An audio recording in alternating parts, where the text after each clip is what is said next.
Wasn't planning to film today. I was actually planning to run in a different shoe. Wasn't sure which, but not this one here. But things just kind of fell into place, had some extra time. I ran out at Kepros in the Pursuit 3 2 days ago. Stayed indoors yesterday on the bike. Legs are feeling quite good, quite fresh, no problems at all as I come back from my injury. Had these Zinal 3s on the shelf for a little while, talked about it in my spring 2026 video, and it is the last shoe that I talked about in this video that I have not done a little review, first impressions, first look type video yet, so here we are today. This is the same route I hiked in my Y race video where I talked about my injury and my mindset as I was grappling with it. Do a little bit more running for sure today. I didn't do any running at all in that run, but there is a steep lead in here from where I park, and I'm just gonna take it easy on this little first part here. Also got this HOKA 10-liter vest here. Got a little bit of different setup here than it's intended to be used, especially when it comes to the water and hydration here. Talk about that as I go. Also, there's the integrated pole quiver storage back there. I'll not be using poles on this one today. So just a quick look as far as the vest goes. A few more details here on the Zinal 3. Legs are feeling good, but I'm not ready to push it just yet. Again, I'll go over details, fit and feel, that kind of thing. One of the factors that did come together today to lead me to bring my camera out here is that it is hot out here.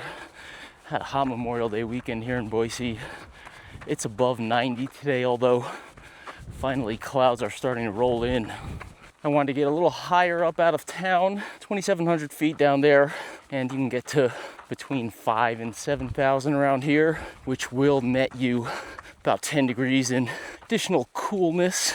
There's also some trees up here, so I'm looking forward to getting into a little bit of shadiness up there. Since this is not going to be a full, in-depth, detailed review here on the Zinal 3, I'll talk about a couple other things now that I'm talking about being out on the same trail. In my Y race video, coming back from injury, getting out of the heat here, lessons learned. Had some ideas about doing a full video on that, but just one small thing here. Took my watch away in my vest. I did this the other day on the run. It's been getting pretty hot, as I said, pretty sunny, and I was noticing my watch tan started coming on here. And being that I'm coming back, taking walking breaks in my runs, not really pushing at all, I kind of figured if I'm not paying attention to these numbers on my watch, at least in the way I typically do, why don't I just tuck that away for now? Maybe at least try to even out that watch tan. Now don't get it twisted here, I'm not going full Luddite here. Didn't leave the watch at home. Tucked away in my vest.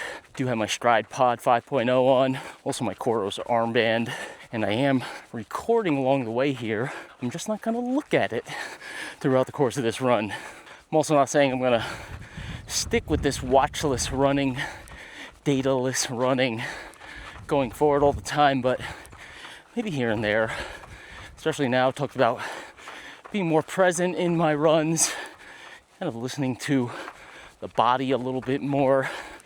First one I did without the watch, I was reflexively checking my empty wrist. If you've ever done this, I would guarantee you probably did the same thing. But as I get more used to this, perhaps it'll stick, at least sometimes. So all that being said, no agenda on today's run. Gonna run, gonna talk, gonna enjoy myself out here, not check the numbers, not delve too deep into the review aspects here, enjoy the cooler temperatures and shade, of course, and just have a good time, have fun. Quick spec run through here. I've got 8.5 ounces, 240 grams in my US 9.5, EU 43 1/3. They did not have a US 10 available for me to test, so I did not choose this 9.5 naturally, although I I have run at times in HOKAs in US 9.5. I talked about the fit and sizing in that spring 2026 video. Definitely a lot of flexibility to this upper material here itself. Also got that neoprene vamp straight down the middle, and that gives it a lot of stretch. I'm a little squeezed in the front there. I am wearing these Sidus Run Anatomic light socks here. Very thin, it's essentially an ultralight sock, so feeling quite good with the flexibility at the front of the toe box here. I can feel the edges of the front of my toes pushing up against the sides of the upper there, more so on the big toe side. But again, the material is very soft. It's very flexible. I can feel like I'm pushing into it, but it's not stiff or rigid. Up to this point, hasn't been giving me any irritation. I talked about in that spring 2026 video, I've been wearing this shoe a lot at elementary track practice, and they have this terrible grassy chunky field at the elementary school. Real like ankle breakers out there with those patchy grass clumps. And I actually found the Zinal 3 with the tight fit, flexibility upper, and also flexibility of the shoe itself, the midsole, really great just to kind of coach and move around, run with the kids a little bit during those track practices. This is also not an ultra distance or even long distance shoe by any means. Certainly short, maybe mid distance racer, depending on your foot strength and ability. So having a little bit of tighter squeeze for a shorter amount of time can be okay. This is the first Zinal version that I have run in, so unfortunately I can't give you any comparisons to previous versions. I know that the big update here is a supercritical EVA midsole foam here, similar to the big update in the Speedgoat 7. On the run, I'd say it does feel a little bit softer, a little bit more energetic than that supercritical flavor in the Speedgoat 7. Could come down to the thinness or relative thinness of this midsole here in comparison. Also difference in the outsole and of course flexibility in the upper here. But it does feel a little softer, a little bouncier, a little more energetic, and of course definitely more flexible underfoot. The midsole, the foam itself. The tech sheet I received from HOKA did not include any stack information, but I did measure 30, 25, 30 at the heel with a spec 5mm drop. As you'll know from my reviews, that 30 that I measure at the heel includes everything. Insole, strobel, midsole, outsole base, and lugs. 30 under the heel and 25 under the forefoot. So clearly on the lower end of the stack spectrum. I have to say it is feeling pretty good though on this trail here. This was at one time, maybe last year or the year before, a beautiful single track trail, one of the best up out of the Boise area, but they had to log it out for whatever reason. Invasive species, I don't know, forest management, whatever you want to call it, but it is kind of a double track now, which is unfortunate. I had heard, or maybe I'm wrong on this, but they were going to rebuild the trail or somewhere above or below redo a single track trail, but that would take a massive amount of work, so I'm not exactly sure on that one. But underfoot, it isn't all that different from what it used to be, aside from narrowness, of course. Underfoot feel, nice dirt here today, some rocks here and there, loose pine needles, pine cones, things like that. And at 30-25, it's feeling surprisingly comfortable. I've been running in a lot of higher stack shoes recently, especially with catching up on the reviews, trying to get in stuff that was softer, more cushion, more comfortable for my legs, at least more safe, so to speak.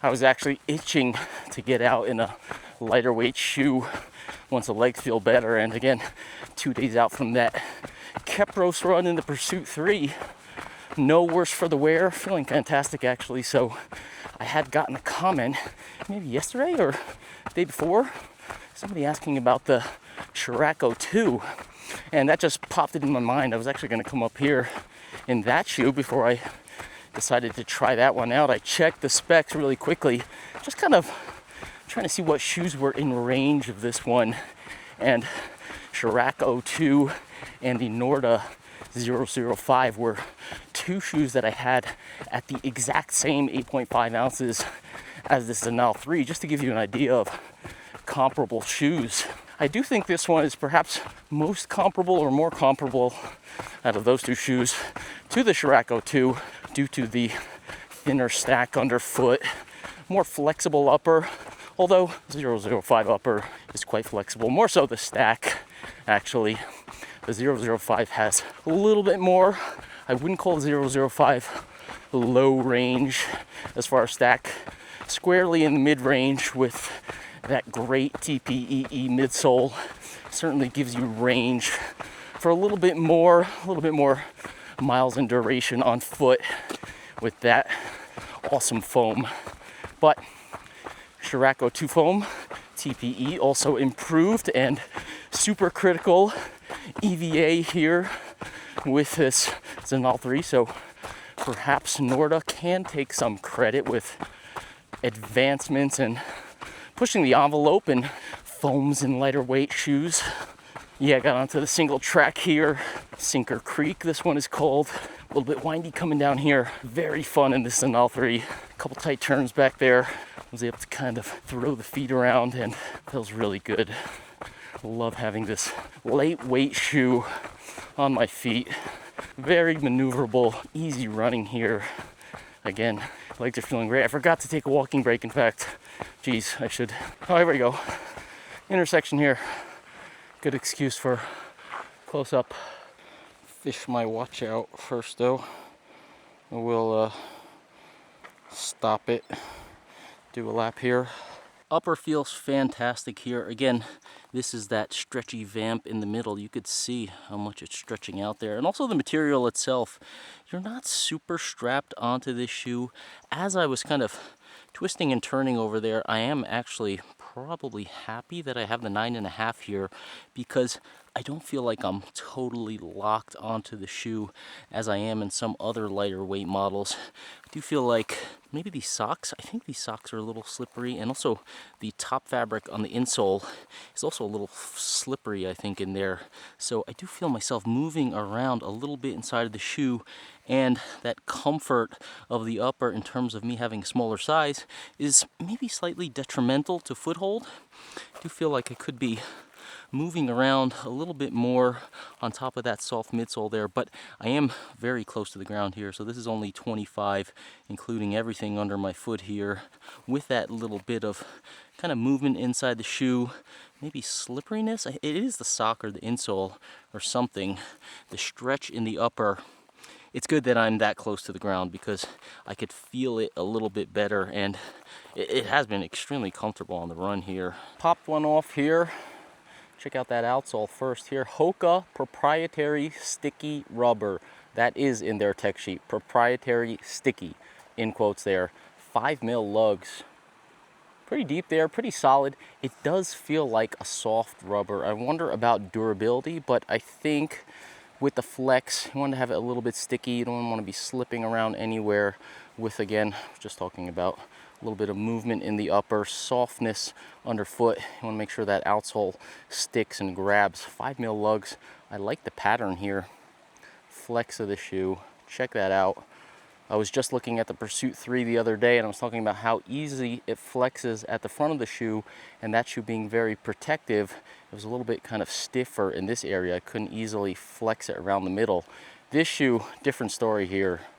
Easily twistable, easily flexible, and I could feel that on the run. I'm going down there on that windy road, and my foot is kind of getting on tilt, getting on edge, going up, going down, and it's just rolling. And look at that kind of reverse flex there, adapting, contouring over this pretty nice dirt out here today. Quick look around the upper. Comfort all around. This is pretty low cut. The ankle height is very low here, pretty standard around here, nothing really to speak of. Heel counter, medium here. There's no kind of rigid elements anywhere in there. The tongue height is just right. So they got a bit, it looks like kind of a hybrid design here, because HOKA has had some thinner ones with like a deeper notch, and they've also had ones that are just like very thick. The Pursuit 3, again, that's top of mind because I just ran 2 days ago in that one. That had a nice thick one. Also Scarpa Golden Gate LT, nice thick tongue. This one's great here because it's padded all along the inside here. They extended the edging up here, but this is a little softer, a little flexible, and it is high enough. This is the shoe on foot here. I do tuck these in just for my stride pod, but the lace knot is well seated within that padding, and you have plenty enough height here with a more flexible material here. So this is perhaps HOKA's best tongue. The thin ones, the thick ones, this is kind of like Goldilocks scenario as far as HOKA tongues. I did just hear a little bit of thunder and getting dark a little bit behind me. Perhaps this weather pattern is rolling in a little earlier than I thought. Perhaps best to head on back. Yeah, we're about to have some weather, so hightailing it out of here. I do have a little bit of a exposed ridge right at the very end there, so we'll see. Hear that thunder? Well, the Zinal 3 feels just as smooth, just as comfortable winding my way back up this little fun single track trail here. Easy climbing, you saw in the close-up, easy flex, very smooth, fun ride here. Well, let's talk about this HOKA 10-liter vest on the way back here. 12 total pockets.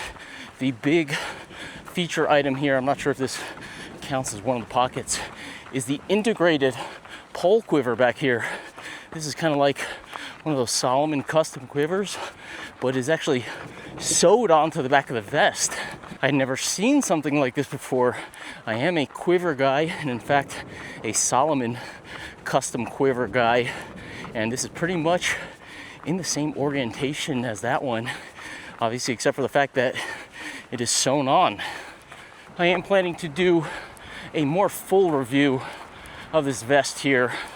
I'm not going to get into the weeds too much here, aside from main factors that having that integrated quiver there, the fact that it is sewn on, means that you have no kind of upper entry access into the rear of the pack. Can't reach behind my head, stash something back there, can't take it off, put something in through the top. Everything is side access in this pack. There's in fact 2 pockets split horizontally across the back. With that being the case, there's also no hydration bladder sleeve in this vest. What is this hose, you might ask? I have this routed around the bottom, similar to what I do in my Alpha vest when I do these review videos. I typically don't like to carry flasks up front because I like to put my camera stuff up there. Don't want to have the sound from the sloshing bottles in my video. It just makes the audio editing challenging. But I am able to put a soft flask crosswise in this lower pocket here and lower the zipper here, which actually works quite well. I've got one of those Nathan ones here, not the Ultraspire one, 20 ounces, and with the zipper holding it in place, it's kind of like ideal for this blottle type setup. I did also throw in an extra 16-ounce flask in that upper kind of horizontal storage area there. Could swap them out if I need to later on. Again, I'll have time, not in a rush in a run like today, but did throw a locking flask cap on that one just to avoid any spillage in there. And that feels nice and stable up there around mid-back. HOKA does provide 2 16-ounce, kind of longish, long tapered variety of Hydro Pack flasks with both of the locking caps there, which is a very nice feature. And it's a little bit of a pricey vest here, so good that they're giving you quality flasks and quality caps with it. Here we go. Well, this is an action cam, and I do consider this an action-oriented channel. So we're gonna keep rolling here. So this is a vest definitely optimized for the 2 chest storage, for the 2 up front soft flask storage in the chest. Again, no sleeve for hydration bladder, but you can adapt a little something here.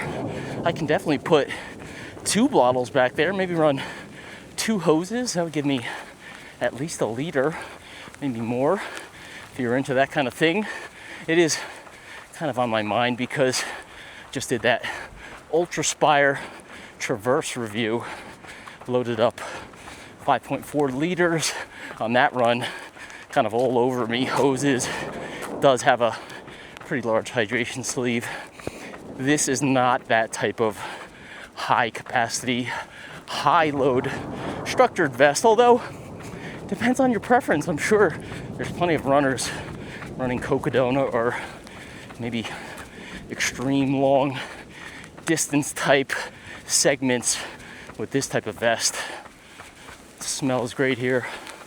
Fresh rain, pine cones, somewhat recently cut trees here.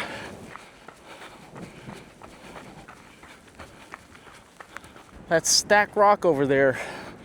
That's where I was sitting on top of in that Y Race video. Kind of a, ooh, lightning.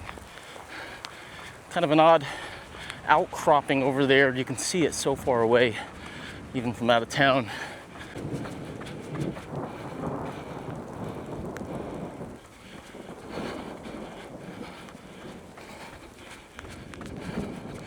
I believe this is called Hero Dirt at the moment. If you watch my pursuit video out in the Danskins, you probably can't believe I'm in the same area, at least maybe a tiny bit closer to town where I'm at right now. Well, even with this weather here, I am so happy.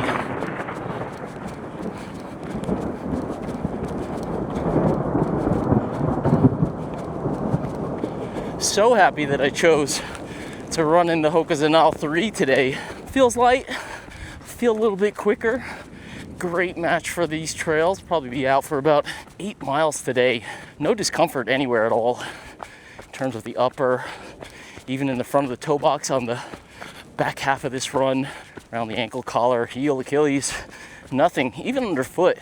That 30-25 midsole, nice and comfortable. Again, these are kind of softish, almost California carpet type trails. Most of it here today, and feels super fun. And I'm trying to get out here a little quicker now, so they're feeling quick, which makes me feel better. Oh, hey there. Hi. Hey. Taking shelter, I see. Yes. How is it in there? It's cozy. Hey, We're trying to wait out the thunder. Hopefully not get struck by lightning. I know. Are you heading back out on that way too? No, we're all still on our way up. Oh, you're still on your way up. Yeah. Okay. We may change our mind, and we'll see how long this takes. I just went in there. I came on my way out. It's probably okay in there, but I have to run back out on Sweet Connie over here. Yeah. So yeah. That's a bit exposed. So it actually looks like it's that way. So I'm gonna wait a little bit. Yeah, but there's about half a mile of exposed path out there. Yeah. Until we got to this. So. for sure. So maybe I'll wait it out just a minute or two here, but I won't crowd you in there. There's a rock. Yeah, there's a little stool. Oh, You can sit on. that looks so comfortable, Yeah. but You guys in here with us earlier. thank you though. Yeah. Very nice of them to offer me.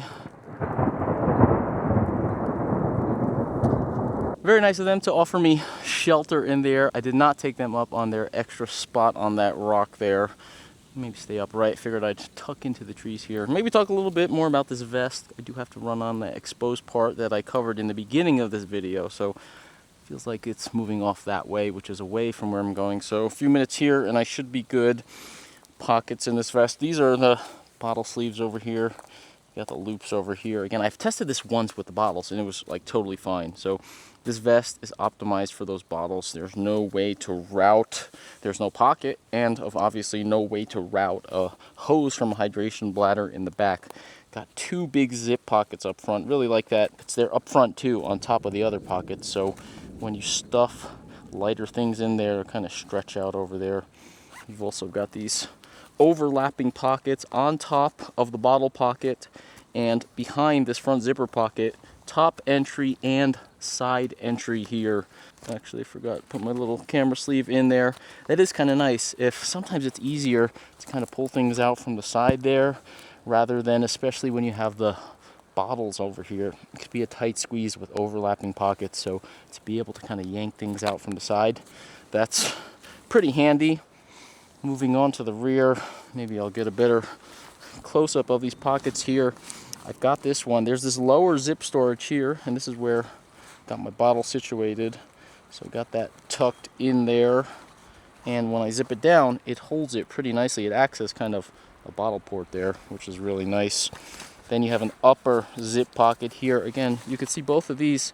You have a side entry zip here and a side entry zip on this upper area here. But there's nothing up top here. There's no like top stash for a jacket. A lot of times jackets will have something where you throw something here. They do that in the lower section here. So you have the zipper one where I've got this bottle, but then there's this kangaroo type one here, which is just kind of like a little bit of a tension elastic here. And if you're situated and kind of loaded up here, it should hold things pretty well with this kind of pole quiver here. You can see this lower portion is a little bit loose, and that gives it some flexibility if you really load up this bottom, because this is your main storage area. So this may kind of poke out a little bit, but the upper section is stitched onto the vest here. So you have a couple of different options also here, kind of like a little daisy chain area. If one or the other, there's 4 little loops here, so you can move this little toggle 1, 2, 3, 4 depending on, I guess, your sizing or what kind of stuff you put in there. You don't want to do that beforehand. A couple side pockets here, not wasting the side body storage. They just put a little piece of extra fabric on here, so in case you need to throw something on there, if you think that type of pocket gets in the way of your arm swing, it's pretty thin and pretty light for that extra layer of fabric here, so you don't have to put anything in there, but you might as well rather have it than not. So both side body pockets there. Again, I put my nutrition in there just for now to avoid the crinkling on the run. Front clasps are pretty unique here. You have a magnet set up here. So there's a little magnet on here, and there's these 2 little kind of rigid plastic hooks. They fit into these holes here, and also with the magnet, they kind of just latch on. The magnet helps them get into place pretty quickly, but also those rigid clips really do hold them into place, so it's quite effective. Like, you don't have to like fish around and try to hook them on anything. They almost kind of lock themselves on there. I've never seen this in another vest, and I have not had it come loose on me at all. If that was something you would kind of be worried about. You do have the daisy chain here. You would have to untie these and kind of reposition them if you wanted to change them, so that is one aspect. You can't easily adjust them up and down, but in my experience, I don't do that on the run at all. You kind of just find the spot where you want to have it, and that's where you do set it up. Also, if this did become problematic for you with the daisy chain, you could kind of grab some closures from another vest and hook them on here without an issue. Feel like things are off in that distance, and it looks a little brighter over there.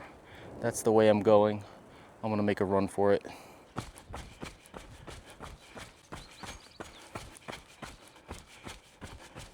Stay safe out there, everyone, out on the trails. Take shelter when you need to. Seems to be brightening up a little. Have a fun little descent here and a little kicker on the way back out there. Thank you for tuning in again. This was kind of unplanned. Obviously, the weather as well threw a little wrench into it, so happily I didn't plan out anything major for this one. more full reviews of the Zinal 3, of course, and I've got some Lecky super light poles in for test. I've had this vest for a little while. I've been waiting for those poles to come in. 125 centimeters, longer than I've ever had. I demoed a pair that length out at Mammoth last year and loved them, so I've got my own pair in for test. Wanted to pair them with this integrated quiver here, so look out for a full HOKA 10 liter vest review, including the Lecky FX1 super light trails. What are they called? Lecky super light FX1. It's a really long name, but super light poles, best on the market. So thank you for tuning in. See you out on the trails next time.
Should have waited it out a little bit longer.